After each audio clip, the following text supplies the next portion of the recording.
Thousands of Americans gathered at the site of one of the bloodiest battles of the U.S. Civil War to mark the 150th anniversary of the Gettysburg Address, one of the best-known political speeches in history.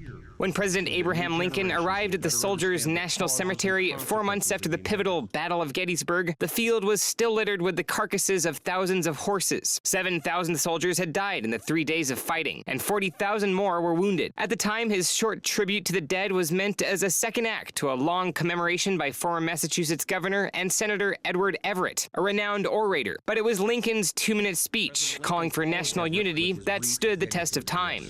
Lincoln's 272 words gave meaning to the terrible sacrifices wrought by the Battle of Gettysburg and the Civil War. He asked the country to rededicate itself to a new birth of freedom. Today, more so than ever, the legacy of the Gettysburg Address reminds us all that human freedom and equality is a struggle that did not end with the Civil War, or even 100 years later with the Civil Rights Movement. It is a struggle that still challenges us today. The event drew crowds of history buffs as well as a few Lincoln impersonators, including James Getty, a renowned living historian and actor who delivered the president's famous remarks. 77 years ago, our fathers brought forth on this continent a new nation, conceived in liberty and dedicated to the proposition that all men are created equal. Speaker after speaker acknowledged the enduring nature of the address and the man who gave it. His words were simple. His faith was deep.